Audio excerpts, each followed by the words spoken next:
காரைக்கால் சுற்றி உள்ள 5 கிராமங்களில் புதனன்று மாலை முதல் விடிய விடிய மின்சாரம் துண்டிக்கப்பட்டதால் ஆத்திரமடைந்த பொதுமக்கள் மறியலில் ஈடுபட்டனர்.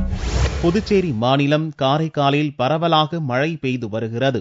இந்த மழையால் காரைக்காலை சுற்றியுள்ள ஊழியப்பத்து, மேலவோடுதுறை, தூதுபோன முலை உட்பட 5 கிராமங்களில் மின்சாரம் துண்டிக்கப்பட்டது. மாலையில் துண்டிக்கப்பட்ட மின்சாரம் விடிய விடிய நீடித்ததால் பொதுமக்கள் அவதிக்குள்ளாயினர். ஆத்திரமடைந்த கிராம மக்கள் நள்ளிரவில் காரைக்கால் நாகை சாலையில் மறியலில் ஈடுபட்டனர்.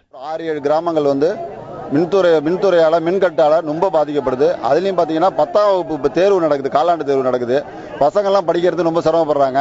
ஒரு சின்ன மழை பெஞ்சா கூட உடனே கட் பண்ணிடுறாங்க. அது கேட்டா அவங்க ஊழியருக்குள்ள ஒரு போராட்டம் நடத்துறோம், சங்க யூனியன் வைக்கிறோம் அப்படின்ட்டு லேபரை கூட அனுப்ப மாட்டாங்க. அங்க எல்லையை ஒண்டியும் தான் நிக்கிறாரு, வேலை செய்யறதுக்கு ஆள் வர மாட்டாங்க. இதை நாங்க மாவட்ட நிர்வாகத்துக்கோ எத்தனையோ முறையோ எலக்ட்ரிக் டிபார்ட்மெண்ட்டுக்கோ நாங்க தகவலை கொடுத்து புகார் கொடுத்திருக்கோம். எந்த ஒரு நடவடிக்கையும் இது வரைக்கும் எடுக்கல.